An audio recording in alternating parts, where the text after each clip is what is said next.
whether it's some small task and you need promotion to help you not quit, because we know statistics show that up to over 90% of all inventions never make it to market because people quit and they get discouraged. And we also know that people that have been teachers, especially the teachers that have been teaching children that have special needs, they're often the ones that win in the invention industry because they keep at it, they don't quit. And the important thing with learning today is all of the things that we come in contact with, it's real easy to get down in the dumps, especially the way the world has been. And so we're excited today that we're going to learn about things that will help us from positivity and different things. And so being a teacher and an inventor, I'm excited to be here today, and thank you all for coming. I think you're going to leave with a wealth of being excited about living and life, and I know each of you a little bit, and you're here because you care about doing what you're doing and want to be positive. And I want to tell you it's so great to have my husband here with me. He's the engineer in our lives. Well, in the gag order then. There's no gag order. Anyway, he's here, and you'll find we've been married almost, going on 48 years. And we get into it, and that's really good for inventions, because that makes us come around to what really the public wants. So if we go at it, just know that it's all healthy and it's all good.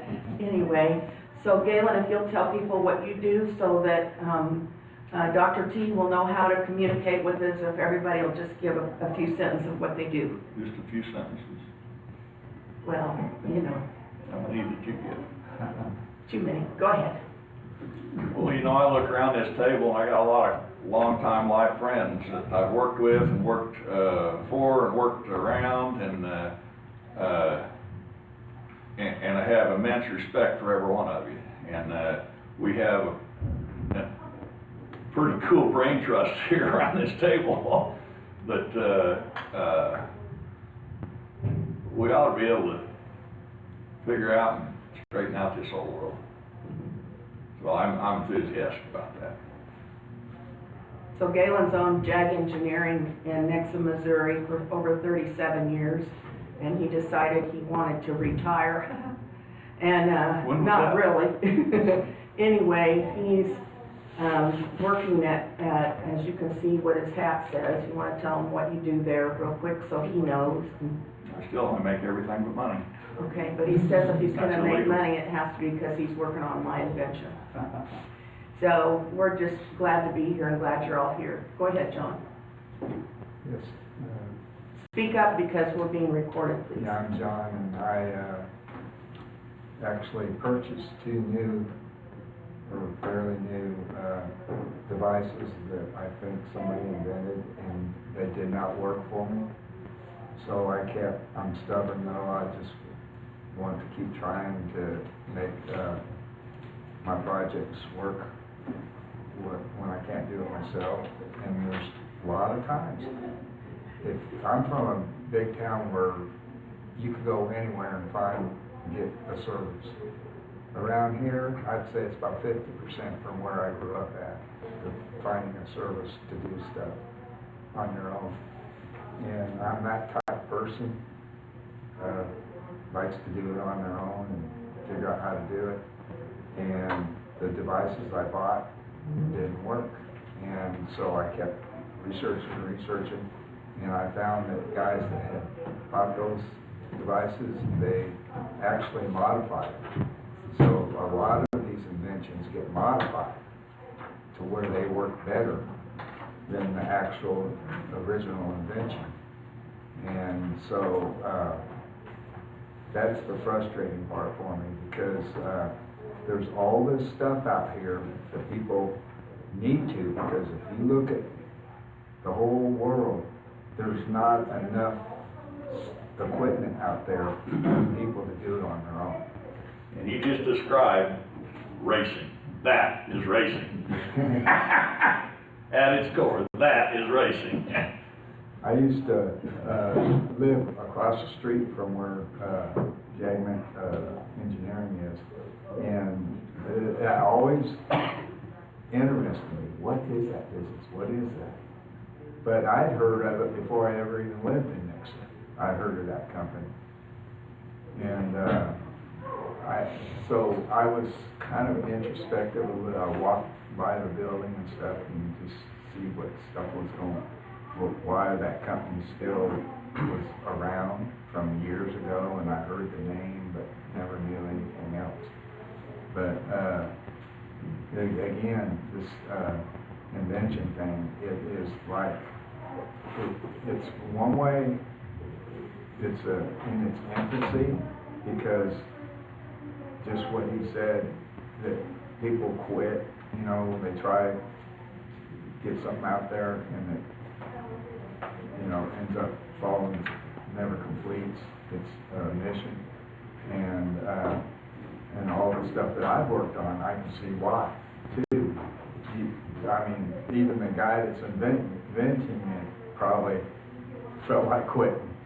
But I couldn't get the invention to work, you know, so I could see how their design was and how the principle was, but it's like you repeat. Full of frustration. Thank you, John. We need to go on. I'm Floyd. I'm retired. And last month meeting, I learned a great deal about funnels and repulse angles. And I went home, I talked to my wife, Nancy, over there. And she said I'd talk 1 hour straight about what I learned about funnels. It's really amazing how a simple device like a funnel can really do lots of items for you. I mean, I always thought looking at a funnel, you just pour liquid in it or some. Never really thought about what's reason for that little slot inside of the air. And it was amazing. It was an amazing presentation. I really appreciate it. They did a wonderful job because she dragged her here today because she don't want to miss anything now. That's good. We're glad you brought her. So, that's it. Stan. My name is Stan, and I'm into a lot of different things. I do a little flying, very much involved with consciousness expansion, and all the things that go along with that. A lot of interest in technology and quantum phenomena and how we're witnessing the convergence of physics and spiritual consciousness. Everything's coming together as one, much to the consternation of the conventional Newtonian physicist. And we do live in interesting times. I'm Greg. I'm the grouchy old tool maker where I work, and I'm happy to be that guy finally. You know, having to put up with all the grouchy tool makers in my past, so now I'm the grouchy old tool maker. Let me ask you, in the last 10 years, has your tool life changed? Oh, a little bit. I'm more focused on die work now than mold work like I was before. Did some aircraft 10 years ago, some aerospace work and things like that. So things always cycle around and change around. I just had a comment. My brother-in-law was a tool and die maker like you, and he left it to become the mayor of his town, and then he was promoted to the head of the police department where he worked till 87. So you could be the mayor of this town next. I'm too close to retirement to be mayor. No. I'll be the mayor of my little, We're glad you're here. Yes. I'm Lloyd Wolf. I'm a retired truck driver, and I'm one of these characters that likes to take something that was designed for something else and use it make a secondary use for something that was never planned for, but maybe will work to help other people out. My background, I grew up in and around the agriculture of Nebraska and Idaho and Colorado, and out there you learn to monkey rig stuff just to get get things accomplished, because you couldn't go 50 or 60 miles every time you had a breakdown. You had to adapt with what you had, so you learned to be an innovator, taking stuff that existed to make do. Yeah, you guys drive us toolmakers nuts. But we do our job, instead of being a truck driver. I learned out there on the road, you had to be innovative, you had to be just to survive, you couldn't. And I'm Absolutely. glad to have done it. Lloyd, one of the highest things that you can do in the invention world to make a lot of money, go back to hook and loop, where it first came from, and look how many people have found other ways to use it and other ways to market it in their products. And when you do that, you've really done something, because that product is already on the market, but you go and you get it to repackage it for what you can do. And you can then patent it with what you're doing as part of a process, and there are process patents. So that's good that you said that. Go ahead, Sherry. Yes, my name is Sherry Gott. I am a licensed clinical social worker. I was also raised in an environment that was conducive to inventing things and solving problems. And so anyway, I'm here today. She's modest. Her father and their family owned STD, the Springfield Tool and Die Companies here in Springfield. All right, my name is Augustus Dombin. I am an amateur inventor, a jack of all trades. I like to hobby in everything from painting to 3D printing, coding to just regular old greasy mechanic work on trucks and cars. I like to come here every Sunday to meet with my like-minded peers and play with my computer and cameras and get some live stream gear going. It's always fun. It's always a nice, relaxing way to spend 2 hours on a Sunday. Well, we're going to go back over here now. Bart? Okay, since the topic is on the spiritual, I usually say the first. Positivity. Positivity, yeah. Positivity. I usually say I have a website, communityap.com, and on positivity, I've been studying metaphysics and healing since 1977, so I have applied positivity. I applied it today before I came here. As I was driving, I was, focusing on that which is supremely positive. We're glad you're here. My name's Emily Cartwright. That's about all I know today. No, I take my clothes when I can't figure out how to sew something, or, I challenged 2 years of college tailoring, but I don't remember anything, and she does. She fixes everything, loves everybody, and she's just been in my life for how many years now? Over 40. She was my secretary when I was teaching school, and just glad that you're here, Emily. Go ahead, Ronnie. You're on. I'm just retired, and I just like coming here to see what everybody's doing. Oh, he's so modest. He's put products for his motorcycle all over the world. Tell us what your product is so that the speaker knows how to address us. Some highway pegs for a certain model of motorcycle. So you invented highway pegs for motorcycles and have been selling them all over the world. That's wonderful. Next. It's me. Hi, everybody. I'm Mike. I'm a tool and die mold maker. I'm kind of like necessity is the mother of invention. Somebody throws down a challenge, or I do it to myself just to see if I can do it, and I do it. Failure is not an option. Is the way I look at it. Just a matter of perseverance and common sense.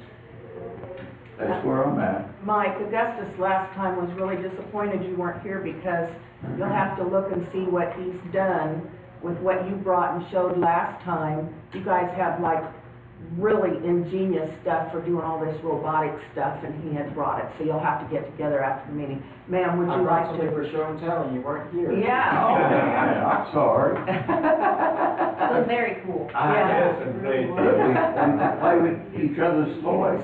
I'll have to bring it back in. Nancy, Okay, would you cool. like to say what you do? You want to pass? Okay, go ahead, Rex. I'm retired from a sign company in Monat. Not doing much of anything now. But you can sure learn a lot from Rex with all his signs and what he does and where he's been, and oh my, we're just so glad everybody's here. And now I'm so tickled to tell you that we have a guest speaker, and he's told us to call in Dr. D, is that right? Yes, that's easier to do, you know. My Okay, last name is not easy to pronounce. Dr. D or Tony would be okay. all right. Well, we're glad that Tony's here because he's like a breath of fresh air to this group. He came in and the way we all felt when he left, and I said, can you present? And we are excited that you're here to help us with the positivity and which the things to be a psychiatrist and to learn how to help people. We as inventors sometimes get down in the dumps. We figure out, we see something we want to do, and we need the tool makers and the die makers, and we need the marketing, and we need all that. But we need to make it so that our brain is fresh with what we need to do. And Ken is going to go ahead and sit up here.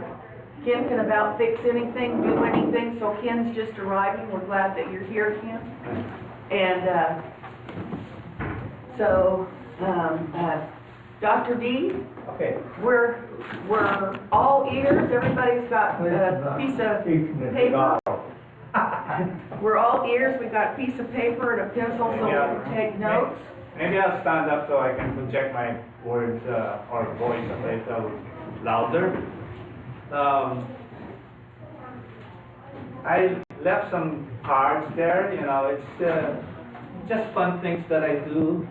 That get out of hell card, and those also are my arts, and it's just a fun thing, you know, the devil's messing you up. Get your card and say, I got a pass to get out of jail, out of hell. And if the devil doesn't want to let you go, trade my soul for it. Trade my soul for it because I got a backward pass, hidden, I can always get out of hell. And it's unlimited pass. The others are just kind of summary of what I described.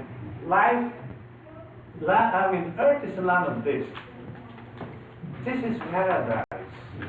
I know the Buddha is teaching life is suffering, and I don't go for that. There's more actually, life is bliss and ecstasy. So what I'll be presenting mostly is about things I've learned in 77 years, because my life is what I call unintended life. I'm not into planning a lot of things. I like things to unfold, so I think, until it's unfolding on all the mess that I don't want to go through. That's one. The other thing is, the reason I say that is because most of the things you grew up in the Philippines is your parents is like, this is the table, okay, you're smart, you're a doctor, you're a nurse. So they delegate role responsibilities because they think that's the best for you. Now that is the old days, but I don't know now because I haven't been in the Philippines much. When I tried to give a speech and I couldn't find the Philippine words anymore, you know, I'm moving in and out of English because I came here in 1973, not intending to stay, and here I am. And I moved here in 1979 to stay only for 1 year, and 2023, I'm still here. This is paradise for me. And America is really a land of paradise. I mean, some of the kids that never left the United States, they don't really see the value. I mean, this is an extremely great nation. You know, when I was getting my American citizenship, and I was in tears, you know, because this country has given me freedom of religion, freedom of financial freedom, freedom of speech, and I feel safe here. And so those are the things that I value extremely. And Americans I found out that one of the kindest people that I know in the world. And I've traveled many places already. So anyways, what I'm presenting is a summary of what happened to me, and then what I did with it, inventing it and creating. See, I went from trying physical invention to creating inventions in the symbolic form. For example, all sufferings, I can turn around into something that is good. Something like that. So now, test me, I may not pass, you know. Okay, so anyways, I came to the United States in '73 to train and be a doctor. I wanted to specialize on cancer research and all that. And then I ended up being a psychiatrist. And how did that happen? It's a long story, but just to say, this is what I call the unexpected life. It's like I'm being guided indirectly, and I'm Catholic. Oh, by the way, I assume everybody here is Christian? Oh, I mean, you don't have to declare, but because I may phrase my wordings in a different way, you know. Because I practice Zen, Buddhist, Catholic. To me, they're all interchangeable because I use the basic pattern of honoring God and all that. And to me, the most difficult religion is Christianity, because the way Christ has gone through it is through suffering. So that's how I organize it. And my way is never the way, you know, because what I found out is everybody is unique, and there are infinite ways to the Spirit, and your way is always the right way. Yeah. All right, and you can always interrupt me anytime, and you know, I'm not lecturing. You know, we can do it this morning interactive. I think you might find a better definition to categorize yourself religiously as an ominist, like myself. Ominist, okay. You find a greater truth by looking at aspects of all religions and the similarities and differences between them, and you find a better path for yourself by looking at them all as a whole. Yes, that's true. Amen. Yeah. All right. How do you spell that? O-M? I think, let me double check, I don't want to go telling tales.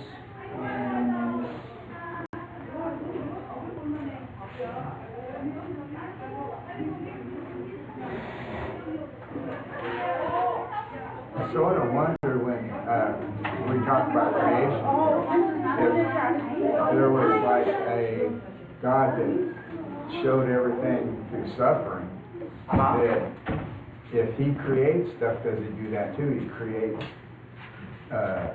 impossible scenarios that we have to solve to make our life better, and then at the same time, we're supposed to be in the best scenario, maybe in the United States. Yet there's suffering everywhere, and then it makes me in the United States think, are we suffering too because everyone else is suffering? Well, there's the idea that consciousness is always evolving, and we're actually the higher form of consciousness right now. Dr. Berg predicted that this was written, he wrote a book in 1900 about, he checked everybody that has mystical experiences, you know, from Buddha, Christ, and all those famous people. And a lot of them are males, and there's a reason for that, I assume, my assumption. But he predicted that he was only able to name in 2,000 years, he was able to name 65. But he was saying that things are moving to the point that it is increasing extremely well. And nowadays, a lot of people have developed that mystical experiences. You hear about the near-death experience? That's 5 to 15% of the population, which means millions of people have died and come back. And when they come back, they said, don't worry about death, don't worry about that, because the other side you're going is paradise. And then, so in some ways, that's what is is happening now, in spite of all this turmoil and the divisiveness that we see, with even the possibility of war expanding beyond Ukraine, you know. So, and the other thing about suffering actually is if you're looking at the two-way side coin, you're looking at the tail, okay, and the other side. Because I'm a psychiatrist, I've seen so many people that change so much, 180 degrees, sometimes even with just one word that you use, not medicine. Because you see, they have a narrative. This is my storyline. And that storyline is concrete. It's not changeable, and they keep repeating it. And then you get to the end of it, and then you add another word, and that narrative bifurcated into a different, and before you know it, the storyline falls apart, and then you see grace, wisdom, clarity, and so many other good things. That's what happened to me. So what happened to me is this. I didn't want to be child psychiatrist again, I didn't want to be a psychiatrist, but then I didn't want to go to San Antonio.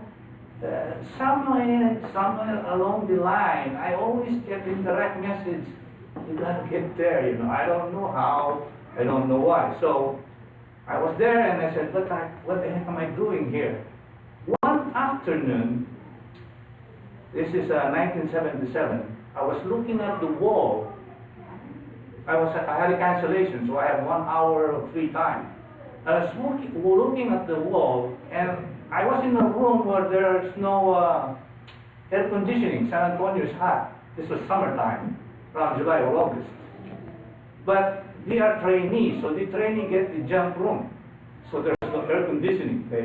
They put us on a motor home attached to the building without air conditioning.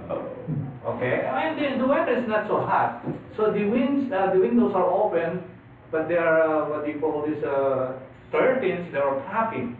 That sunlight was you know, when the sun hits get into the room and hit the wall. I was focusing on that wall, and for some reason, I don't know what happened.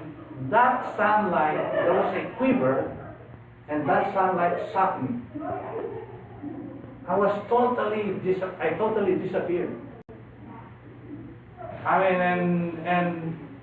and then when I come back, there's a what I call eternal ecstasy that is so undescribable.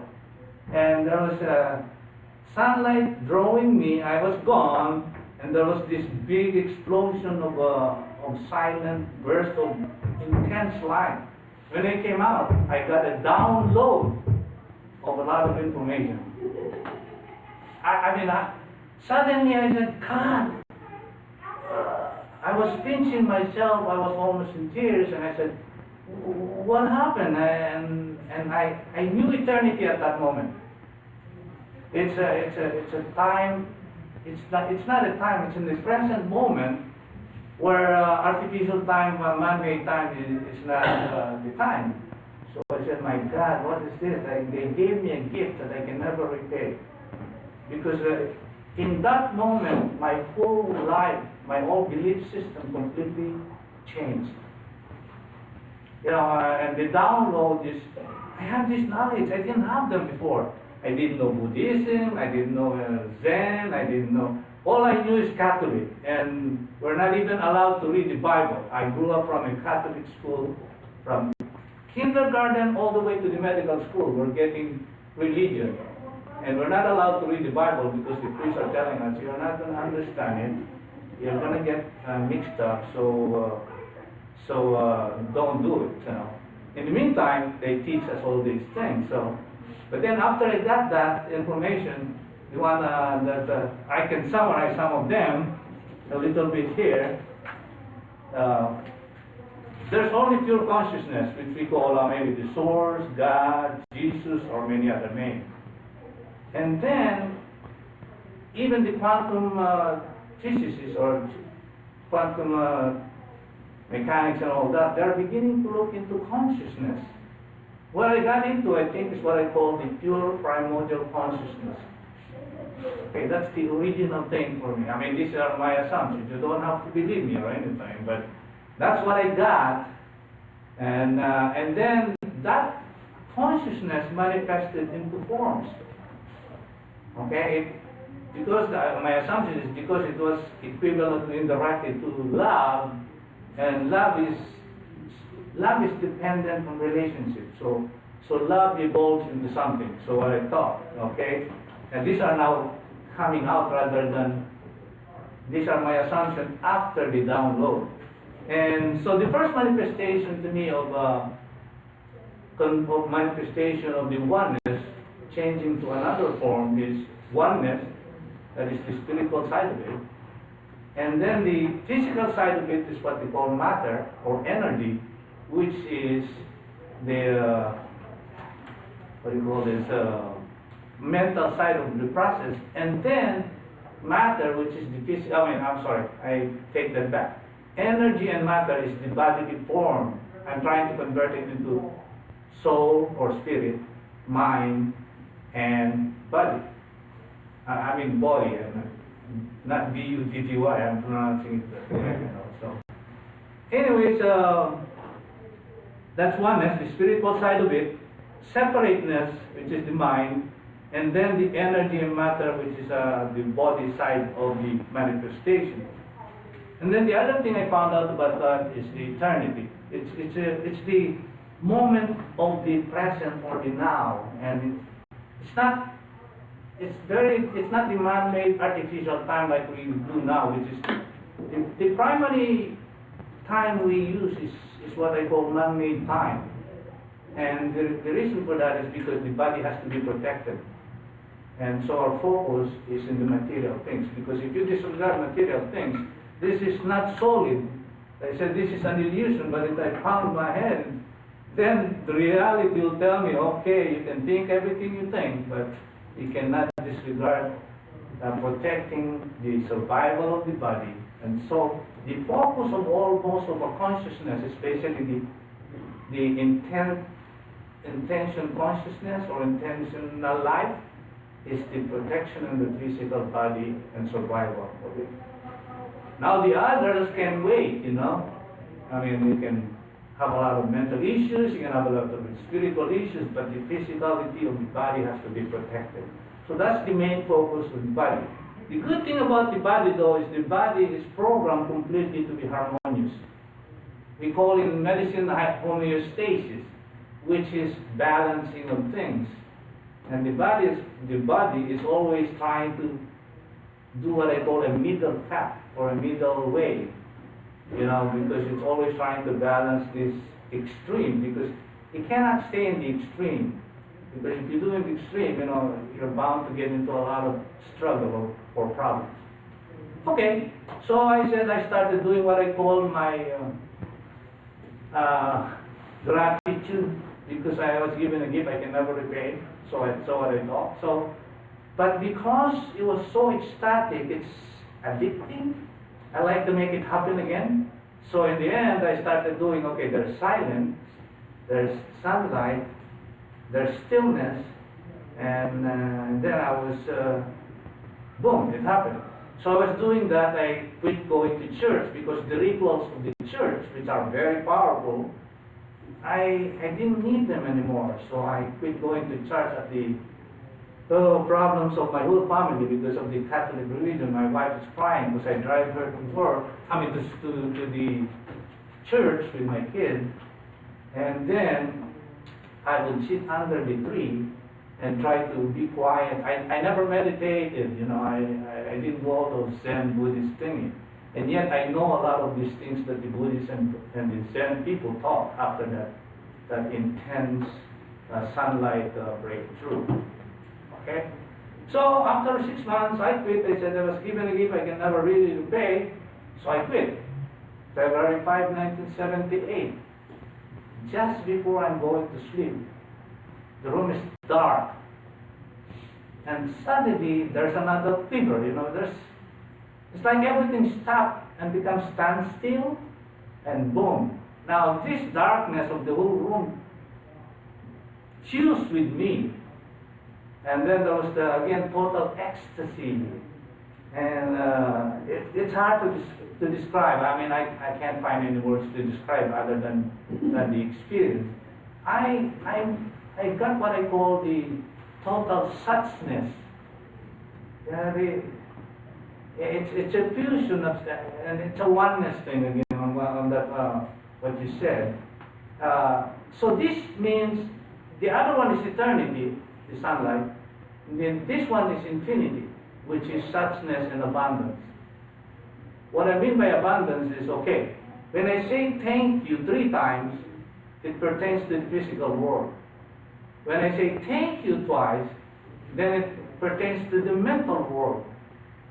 And then when I say thank you 1 time, it's enough for the physical world, for the spiritual world. See, physical world is 3 dimensions. Depth, okay, width and height. That's 3 dimensions. Say that again, depth? Depth, I can't pronounce TH. Depth. Depth. Like a swimming pool. Depth. Depth. X, Y, and Z. Yeah, yes. So I'm glad you're doing that because sometimes my words are not pronounced the way phonetically. I'm not trained on phonetic sounds. So depth. I don't have TH too. Yeah, TH. I can't say the TH. MD. I have that spelling for you too, Jan. Okay. Ominism, Omnism. Omniism. Is pronounced omnism? Omniism. I think it's part of oneness. If I'm interpreting it correctly, or maybe not, but Yeah. it tries to unite. They're asking again for spelling. Oh, sorry. Okay. Omnism. Omnism. I guess I've been mispronouncing that for a few years now. Omnism. It means everything. Means one. Means one. One, nothing, Omni is everything. Okay. So maybe I will give you a little summary of the download. One is that everything is alive. Mind is matter, and matter is mind. I didn't study these things. They just came to me, And you don't have to believe me about it, Divinity is inherent in every creation. That's another one. Actually, the ones that I normally do not share when I go into the Christian world is we're actually more than the image of God. We're actually God in some of the religion, which is heretic in some other religion. I need you to say that again. Oh, divinity is inherent in every creation, and what I am not normally sharing is we're actually gods. Each one of us is more than an image of God. Okay, that's we are aware of that for a long, long time. We are created in the image of God in Christianity, right? What I got from that download is no. It's not just you're not just an image. You're actually a God. So each one of you. So it's making it easier for me to bow to everybody because I bow to the divinity of every being that I meet. And everybody that I meet, I assume is God sent to see me. Because I need to gain wisdom about somebody, especially the ones I don't like. That has helped me how to become a friend of the devil. The devil is my friend. Christ said, learn to love your enemies. Who's the ultimate enemy? Wow. The devil. And so that's why I came up with the game, fun thing, get out of hell thing. And I know I can train myself for it because I know I can get out of it. So I think. All right. I was able to pray for Saddam Hussein and all these people when my son was at war, but I have never looked at it from that angle. So, it's like when we're in the invention, we do over, under, around, and through, and that's something I had never thought about, You know what? How I do that is I go to the extreme. I always know the extreme. Because if I don't focus on the extreme and put some awareness on the extremes, my solutions are always limited. So this gives the positivity. Yes. That's why when suffering comes in, I said, okay, yeah, that's a suffering for you, but come back to me in 5 years when you gain grace out of that. Gain grace out of the suffering. Yes. There's a wisdom that is hidden in everything. That's why when I say, everybody that I meet in my life is God sent to me. If it makes me suffer, I know I need to look deeper because the wisdom of God is more than my wisdom. So I have to, I'm not recommending any of these things, okay? I'm just saying that this is what I've gone through. And because the end result has been very good to me, I don't know, now that I'm retired, I'm promoting it. Well, I've got kind of a philosophy, to enjoy the highs, you must know the lows. Yes. To appreciate well-being, you have to know the suffering. Yes. Yeah, now I have added to that. Are you done? Yeah. Okay. I have added to that because of the download is suffering and ecstasy are the same. They are the same process. The valuation is different. Valuation means this is not the way it should be. This is the way it should be. This is bad, this is good. And that valuation is trained. That's why Buddhists and mystic always go back to the beginner's mind, because the mind, to me, there are layers of mind. There's a mind of pure consciousness. That's oneness. There's no duality. There's no death. There's no fear. Okay? Then comes the first manifestation. That is what the Buddha says. What is the face of your father before you were born? The koan, the riddle that they give you. You know, that is pure. We all have that. Let me ask you this, because Yes. Sherry does hospice too. Yes. How does that fit into going in and knowing Buddhist and Sikha and Christian and every religion? Uh-huh. How does that fit with what you do with hospice? Yes, being culturally aware, Uh-huh. and I'm just completing actually some CEUs, continued education units and training on that cultural sensitivity. And so yes, we have to, in my work previous to hospice, when I worked with criminal defendants, and still do, but they come from diverse backgrounds as well. So as a social worker, we do find the benefit to being well versed in multiple religions and cultures to meet our clients or patients where they are. Well, when I say the devil's my friend, I don't have to follow him. I just don't want him to be messing around with me. If he tries to mess me up, I know how to get out of the mess.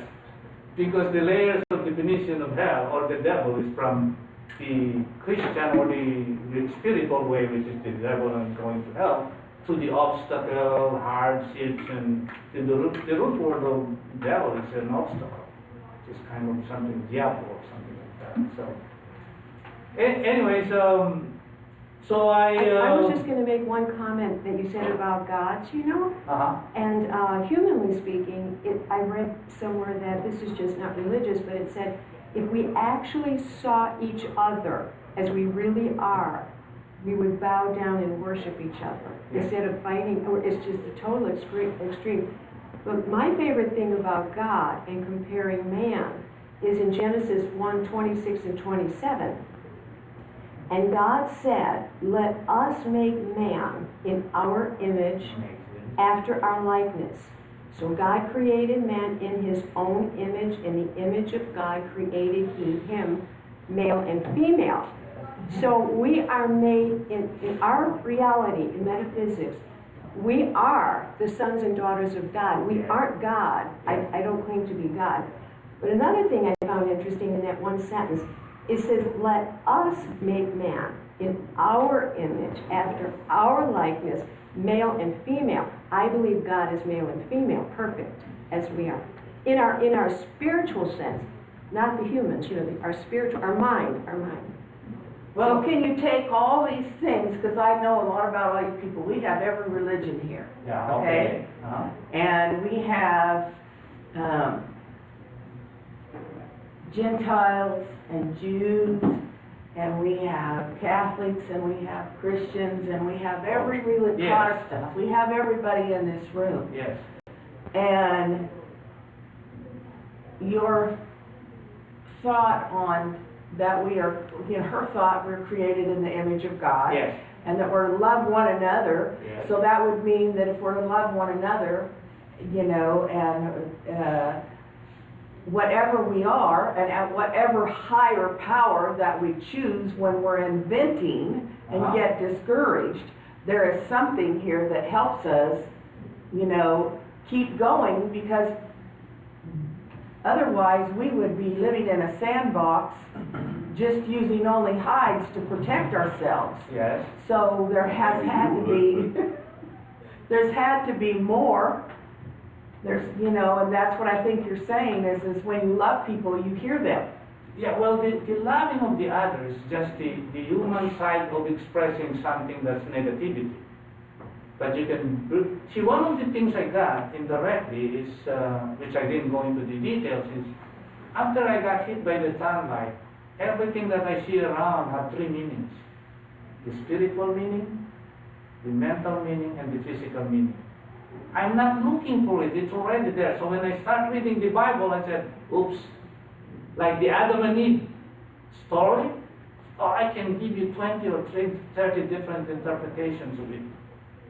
It's like, I'm blind, I'm touching an elephant, I said, oh yes, I know it's the world is a tail, T-A-I-L.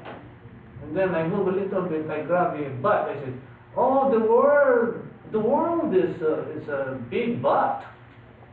You know, so something like that, you know, if that makes sense. Sometimes my metaphor physically is not able to describe what I wanted to say, you know.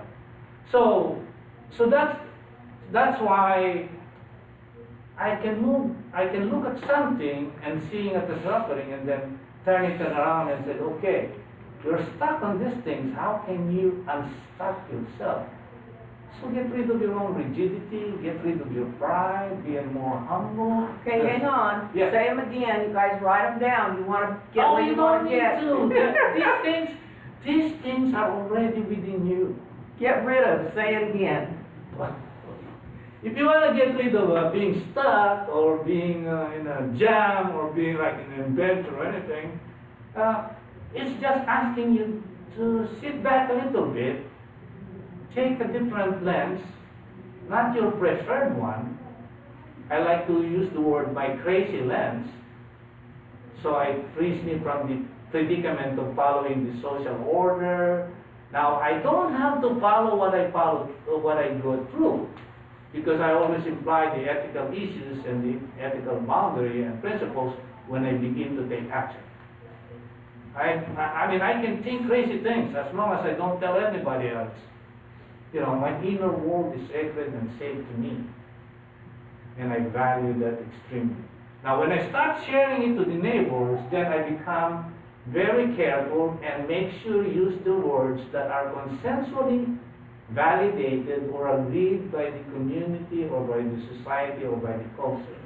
Otherwise, I'll create a lot of enemies and all that. And I don't like enemies. I'm a shy, private person, so I keep things to myself. You know? So you're saying know your audience. Yes, know your audience. That's why I was thinking about asking how many are in a different religion. I'm not really wanting to offend anybody. Because sometimes the limitation of language is another one. I didn't include that, but the limitation of language was the other downloaded message to me. Be careful of language because it can be easily manipulated to say something that is not true for the benefit of selfish people. The good people, you don't have any problem. It's the few that are really evil-minded and wicked. They are the ones that can mess up the world. And a lot of them sometimes, they are very good at masquerading things. And then they come up to you as being helpful in the record. They're just kind of sucking you into their own personal gain or something like that. Like some of the most proficient at that are the commercial preachers. Yeah. Okay, don't get me to that, you know? Yeah, those I keep to myself. That's exactly right. They're professional salespeople. Sorry, I apologize. We had this room reserved till 2 for you guys, and the next group is ready to use it. We're here From 2 to 4. We're here from 2 to 4. Okay, okay, let me go check on them. Bye. Yeah. Are we still together? Yeah, we're still Okay. together. All right, interrupt me please, because I don't want to come up like these things are written in stone, please, not. See, one thing I found out about that first breakthrough is, you know, it didn't make me special. I was given a gift because, gee, how many? 8 billion people? 8 billion people are like me. They got all the information. I didn't get download from outside. I just got opened up from what I had within me. And each one of you have that. There is no permanent enlightenment. The mystic can tell about those things, but it's not. Every one of us have moments of what I call clarity, enlightenment. If you're an inventor, you get a lot of that because you're going to get stuck. You're going to apply something to verify it and it's not working, then that becomes what I call a boundary that you're trying to break through, and you cannot break through it pounding your head into the barrier. You have to change your lens. You have to change your assumption. Maybe a little humility here. Maybe a little acceptance here. Maybe allowing this that other people have smartness like do. And then maybe things will open up. But I found that if I remove my selfish intention, you know, because intention is you try to control something to make it happen the way you want it to be. So I back up a little bit like that, and since my life is what I call it, it was an unplanned life very carefully, like others do. Then Improvised. yeah, I like improvising. I like challenge. I like a blank canvas to say no, I can do anything. All my mistakes, they're mine, and I love them. So, and I learned to find out that mistakes are just words that I use to knock me down. So I changed the words. Words are powerful, and English language is one of the most complicated, rich language. There are writers, I'm not one of them, there are writers that can make a dead horse become alive using words of English words. That I found out indirectly after I finally wrote a haiku book, you know, on language and all that. Anyways, let's go back. So, any more question or yeah, go ahead. Yeah, I noticed that, I noticed like, which I understand this concept, is that the mental, the spiritual, and the other one, what was it, body? But body, B-O-D-Y. Oh, okay. And does the body include that of the three food? Yes. See, to me, That's a big one. yeah, see, they're one and the same to me. They're just being manifested in a different way. It's the same pattern or structure with different functional forms, if that makes sense. In other words, let me give an example. See, if you look at that art, you think everybody sees red as red, right? It's not. There are nuances and layers of redness that each one of you will see. Do you know there are 11 million colors?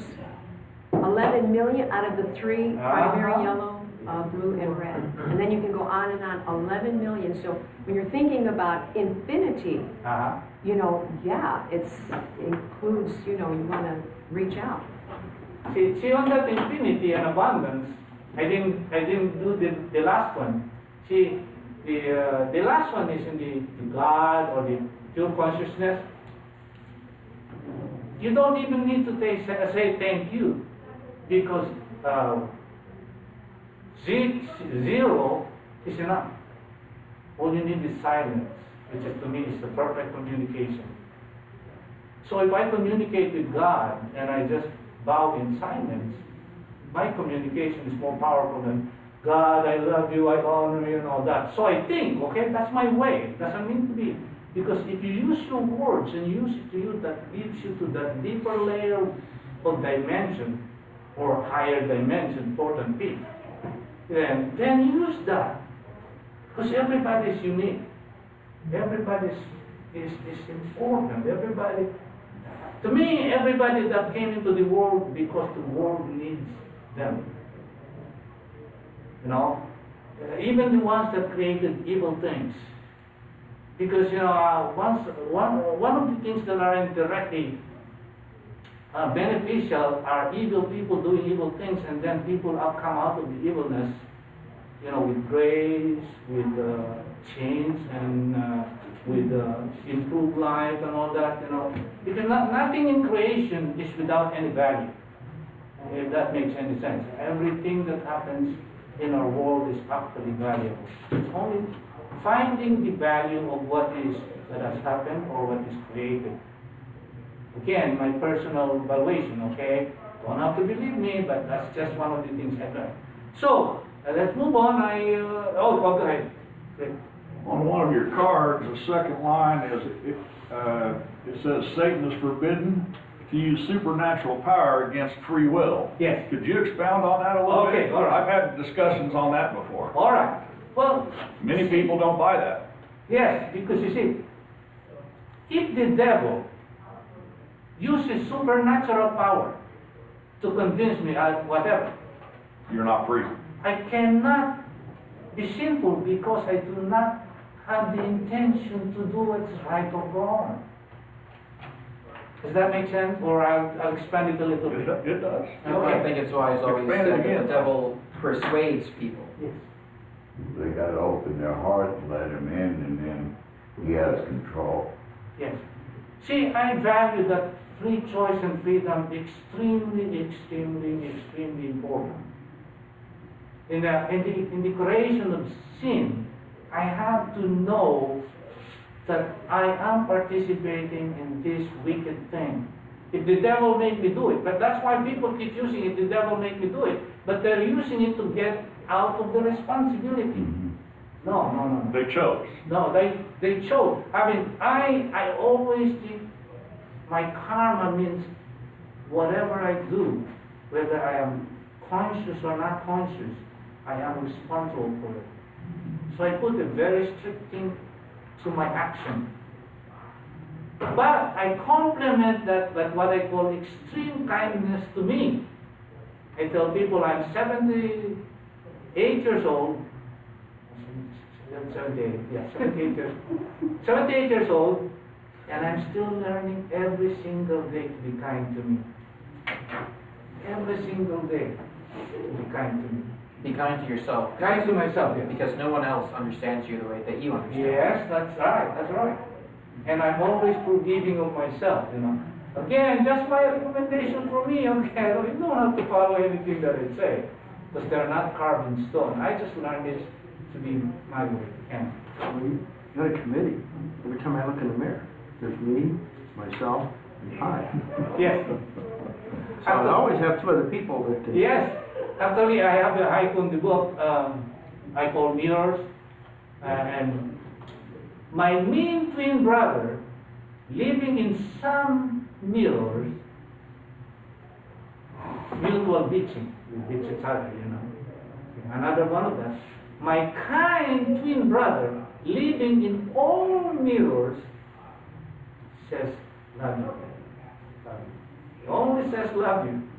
Now, lately, I don't see my twin brother that's thin because I'm old now. I don't need to be doing bitching and critical and all these things. So I'm just saying, oh, maybe the mirror where he lives have been shattered and gone, but in the meantime, my kind twin brother, I always see him every morning, every time I look at the mirror. And nobody knows it. My wife doesn't even know it. for all like 3 years. I keep look at him and say, I love you, man. I love you, man. I love you, man. I love you, man. You know, I mean, in a playful way, I do a lot of what I call playing in symbolic play. Symbolic meaning you just make up things. I like making up words. I like double oxymoron.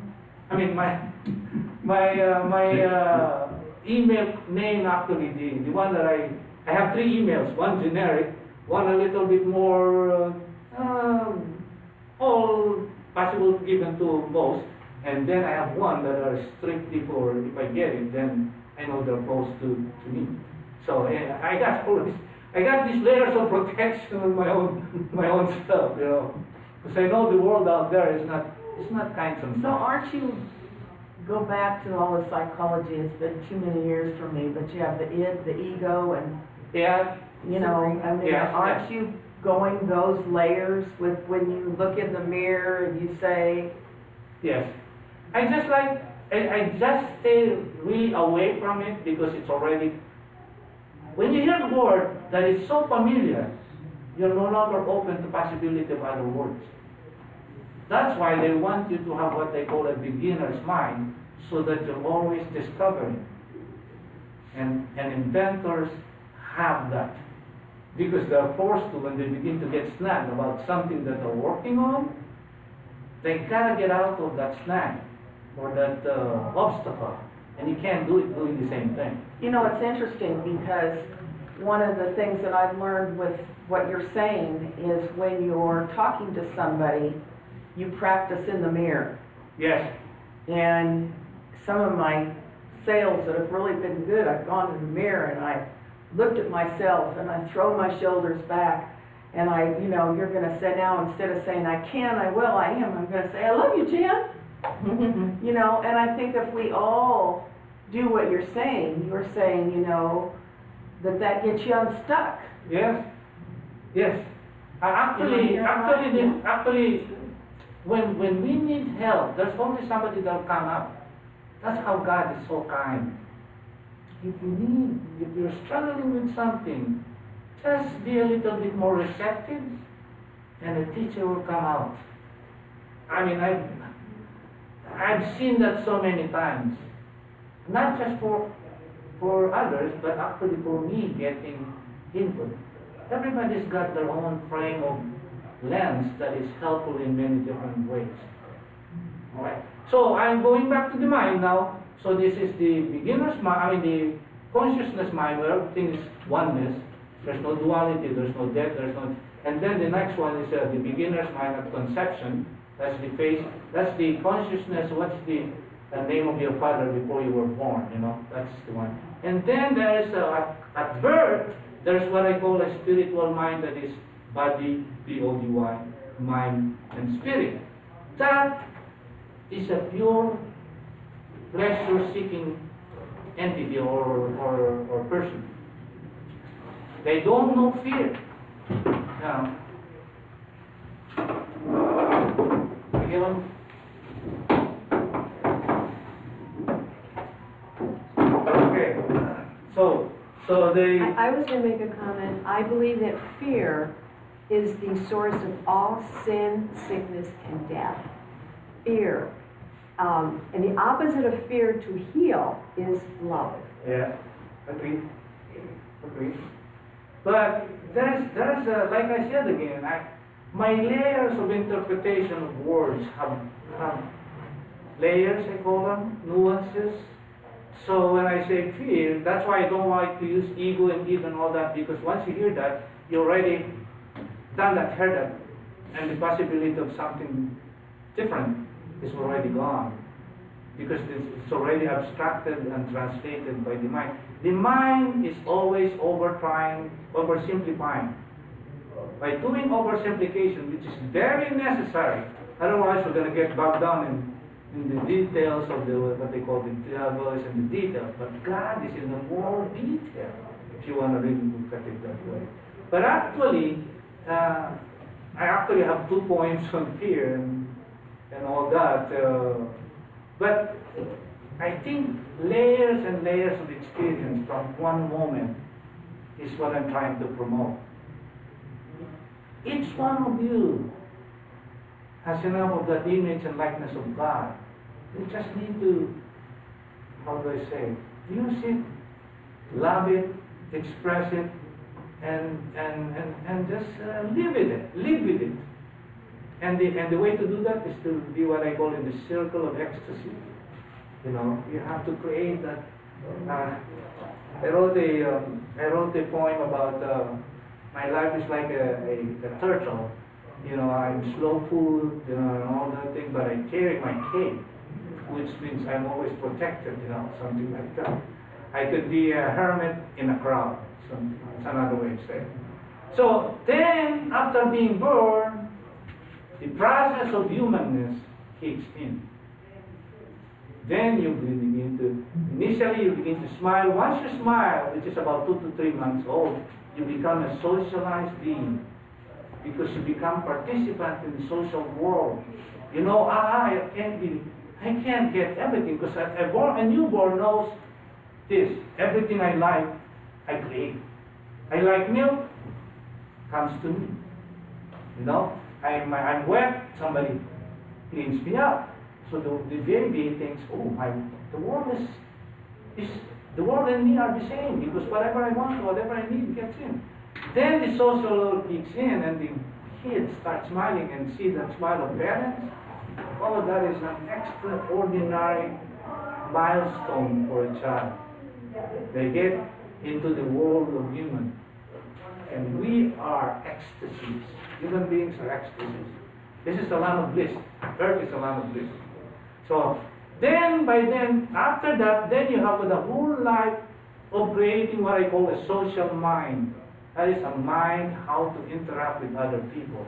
And if your basic foundation is not so good, then you get into a lot of trouble easily, especially if you're not good on the good or bad, the conscience. If you don't have that, then you start taking advantage of others, and before you know it, it goes into more and more evil things. So Dr. T, Yes. do you see that as, we have a new gentleman that hasn't been here before, with this same thing with inventions that we go through, we get the smile. Yes. We have to get rid of, Yes. before the smile, if Yes. there's something negative, we get rid of it with our inventions to start Yes. this work.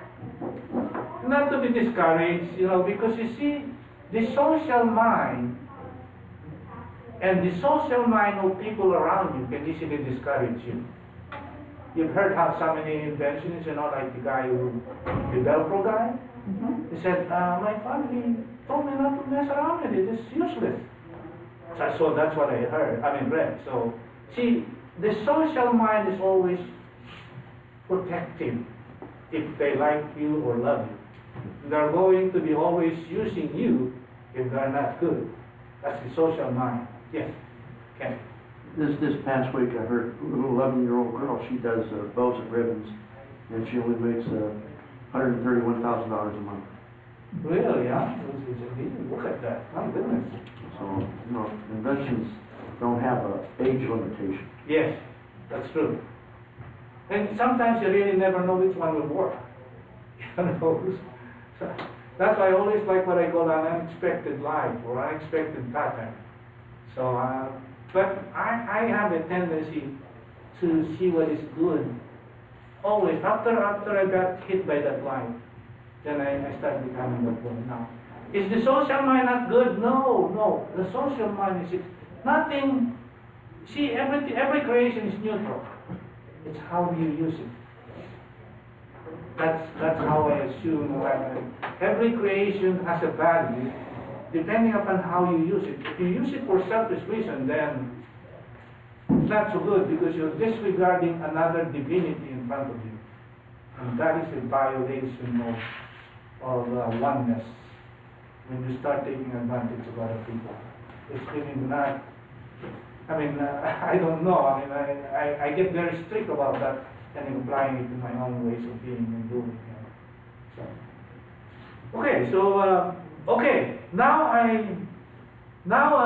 So after the 2, I got 2 that already given, so I started increasing my gratitude. I was doing what I call 1,000 gratitude a day. Thank you, cell phone, now you helped me today. Thank you, glasses, I can read. And then my car's messing up. Oh, yeah, okay, I've been driving you for 23 years, so thank you for it, and all that, And your dial are my heart, your thing, I mean, jokingly and killingly. So I started doing what I call 1,000 gratitude. And when I'm getting behind, I start cheating. I said, thank you, Lord, times 1,000. Times 1,000. and Lord, if you didn't get that, I mean, maybe I better question your wisdom. Maybe it's not good enough.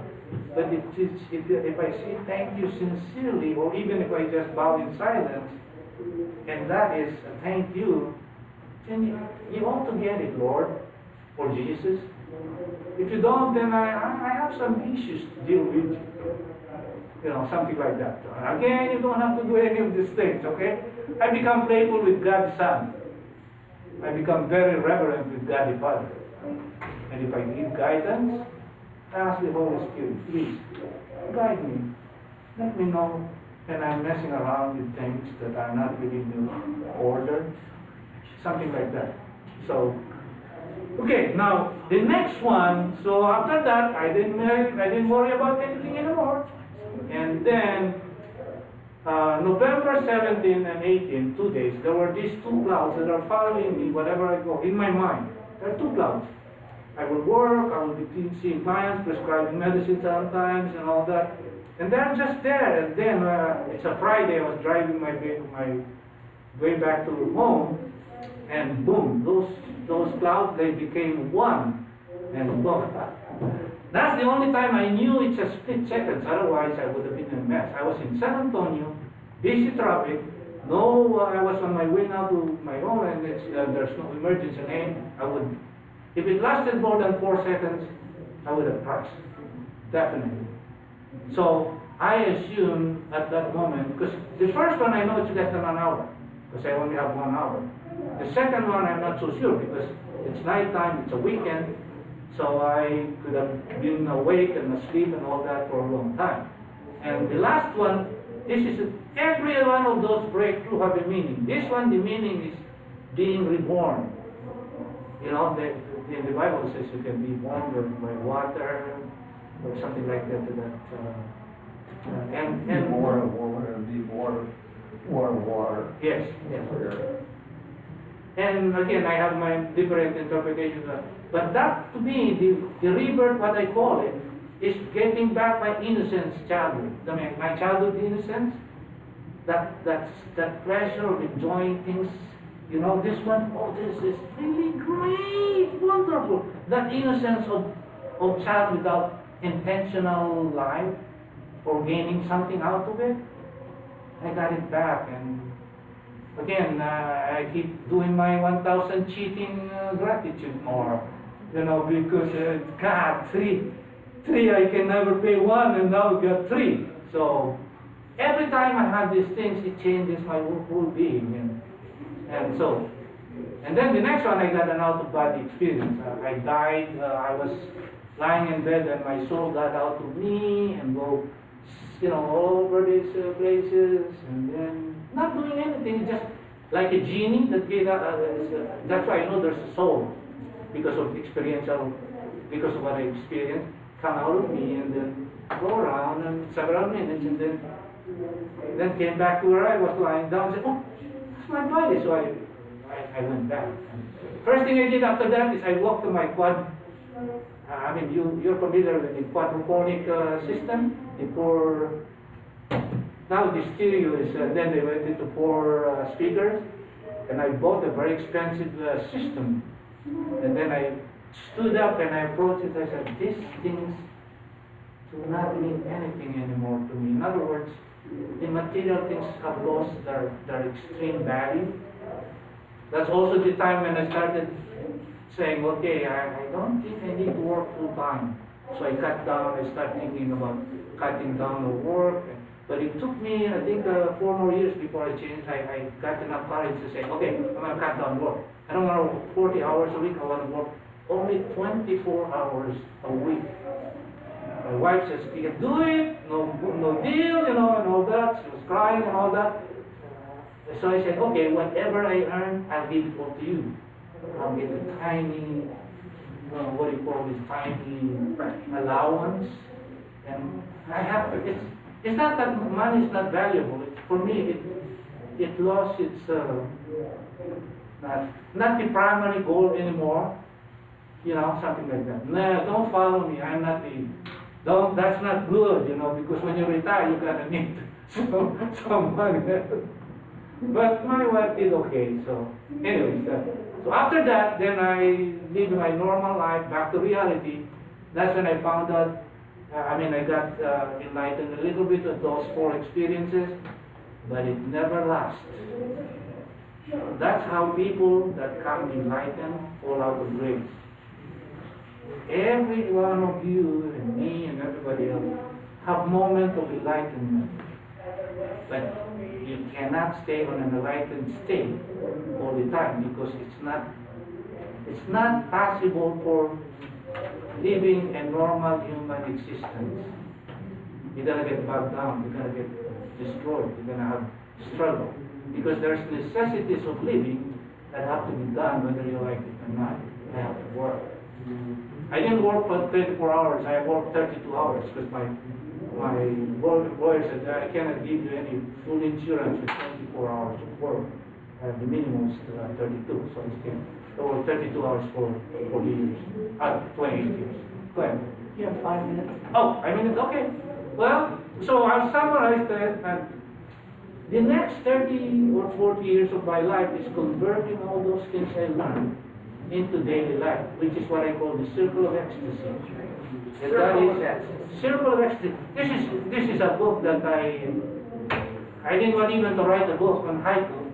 I just shared 2 haiku on a messenger group, and after 4 days they started coming out of my ears. I mean, my God. So I had never intended to publish anything about haiku, but they started coming after 400. They said, I gotta do something about these things.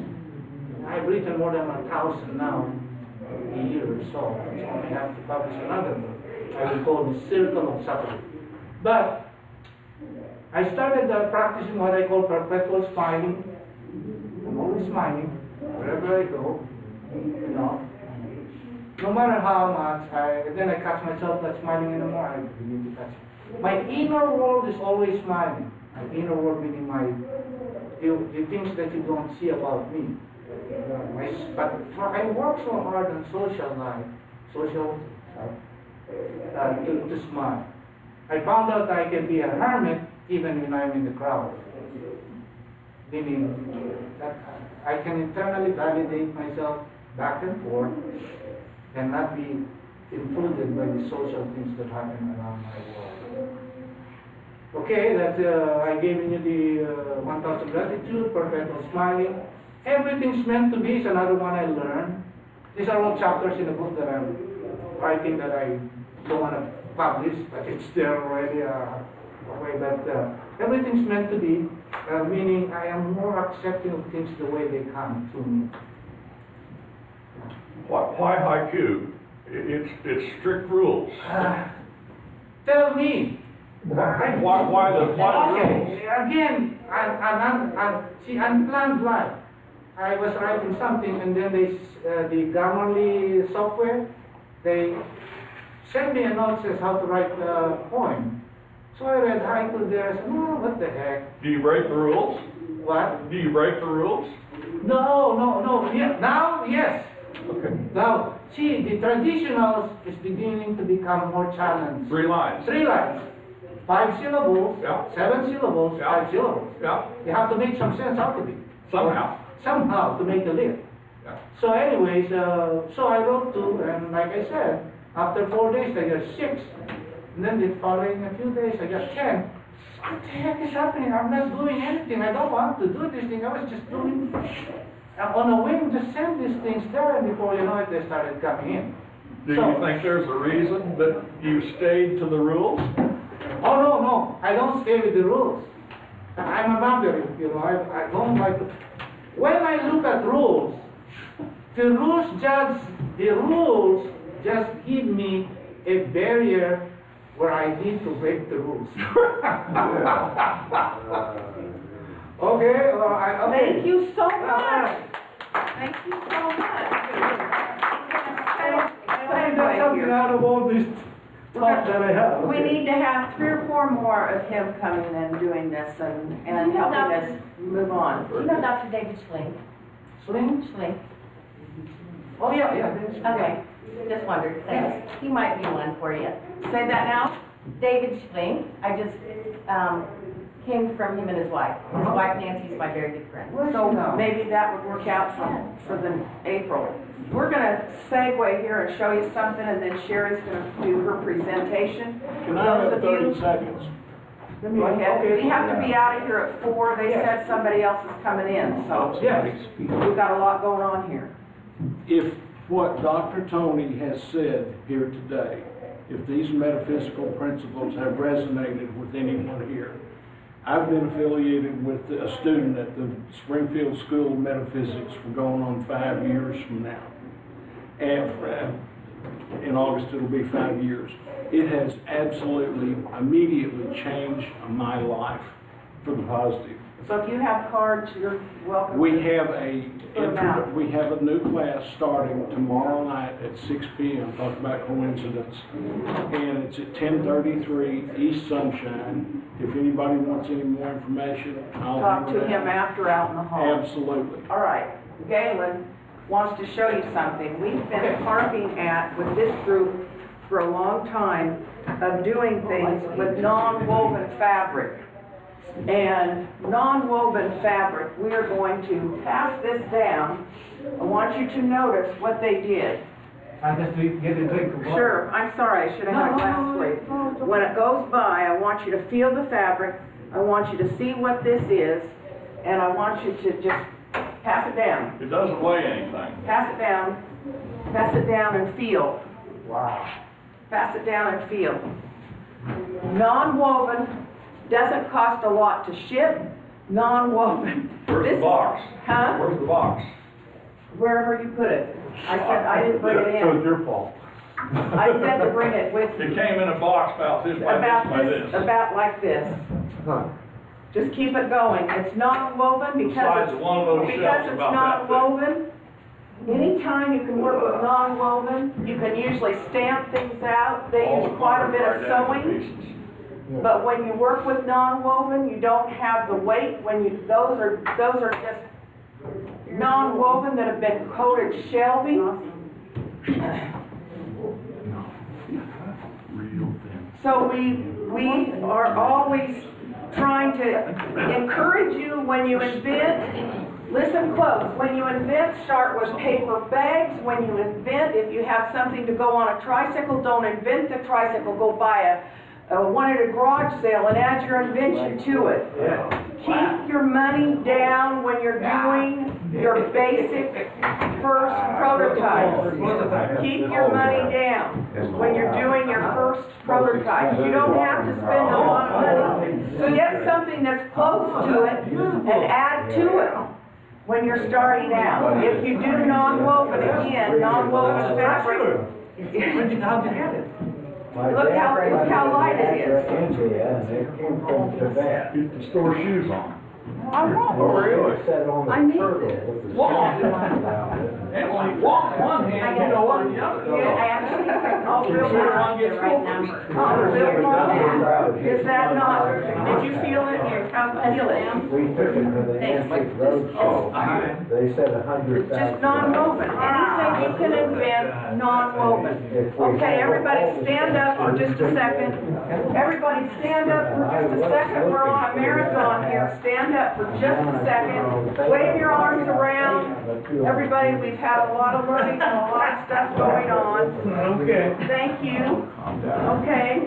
All right, everybody sit down, and now Sherry Gott is going to present. Hang on, because we've got some things to do. We have some people that did not take a book home with them last time that weren't here. Did you get a book last time?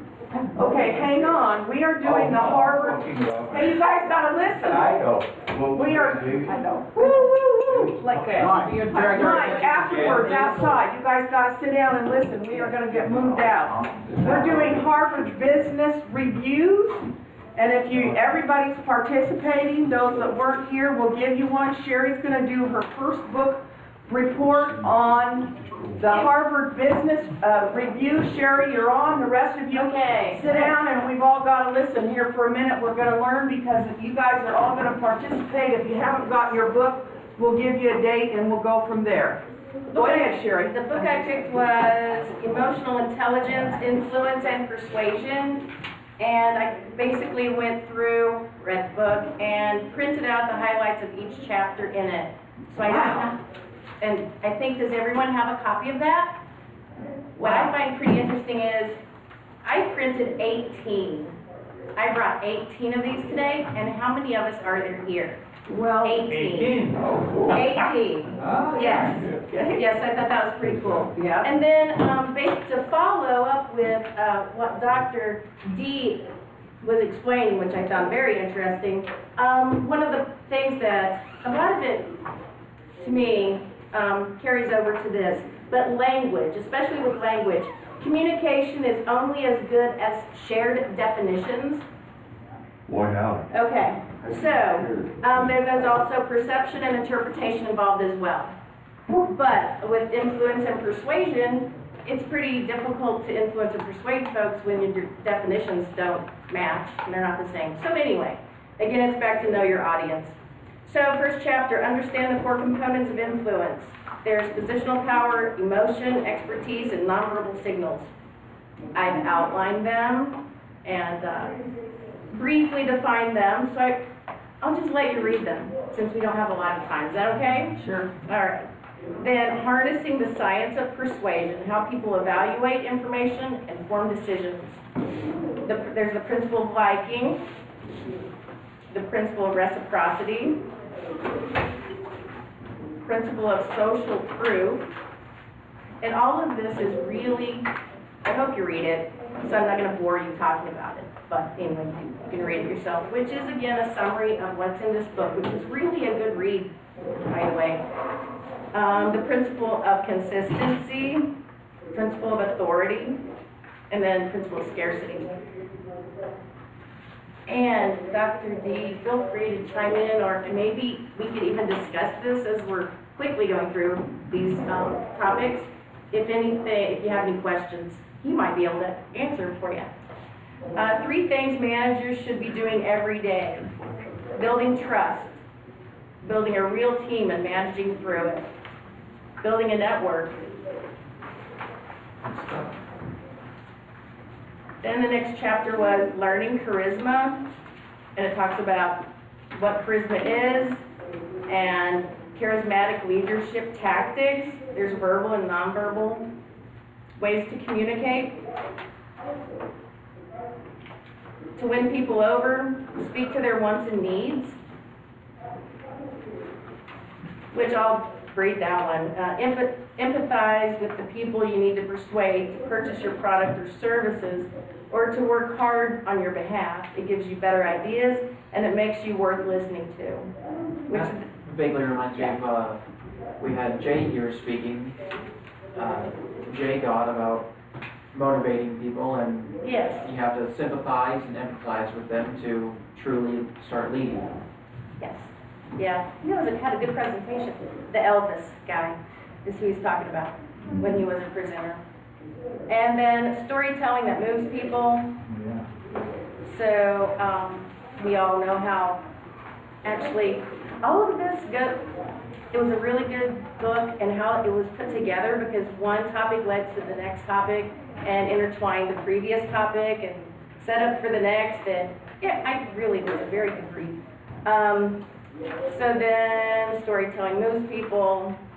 Then I will read this. A story expresses how and why life changes. It begins with a situation in which life is relatively in balance, but then there's an event that throws life out of balance.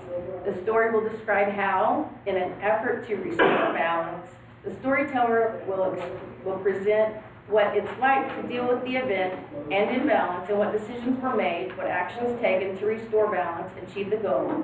outcome, being balance, is restored. The challenge is overcome. It's kind of like what we do inventing things. I've heard almost everyone here say that they've been presented with a problem and they try to solve the issue and restore balance.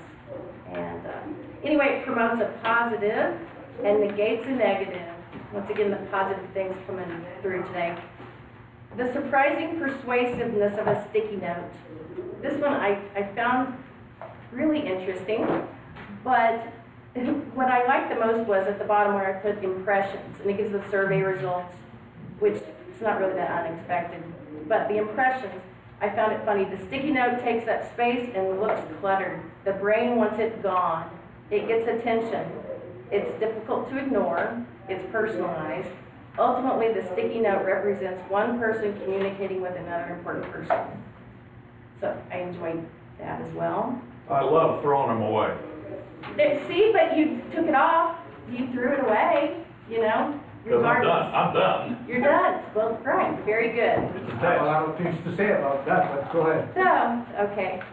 When to sell with facts and figures and when to appeal to emotions. There's intuition versus logic, objective versus subjective. And I will speak a bit about this one.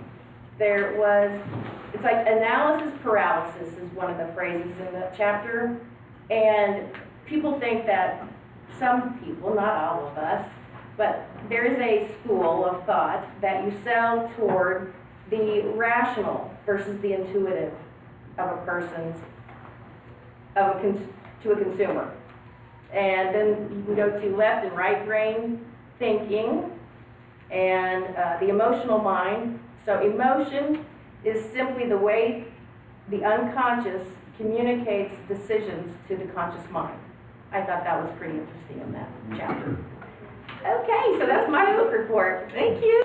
You're welcome. Good job. You're welcome. It was good information, and I really want you to. You know, the Harvard Business Reviews are phenomenal. And next month, John Nelson will be doing Power and Impact.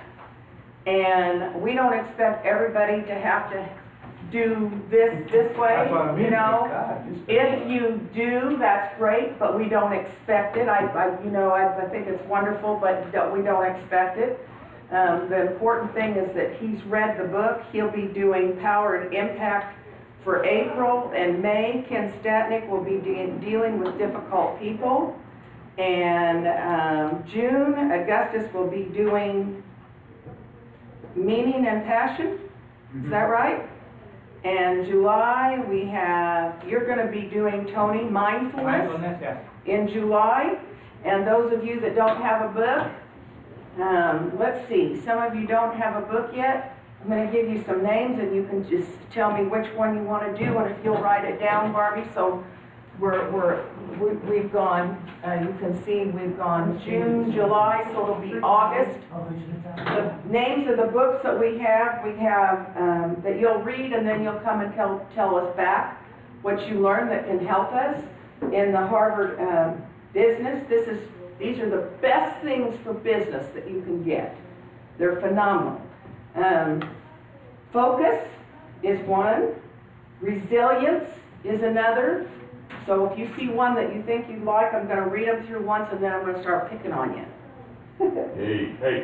Resilience, happiness, authentic leadership, empathy, leadership presence, confidence, and self-awareness. Okay, anybody have one that they would particularly do? I'm going to go over them one more time. Focus, resilience, happiness, authentic leadership, empathy, leadership presence, confidence, and self-awareness. Mike, well, go ahead. Happiness. You want happiness, okay? I think okay, she's got August. Who wants September? And we've got focus, resilience, authentic leadership, empathy, leadership presence, confidence, self-awareness. I guarantee you that these things will change your life as you read them. And you know, I got these in the airport.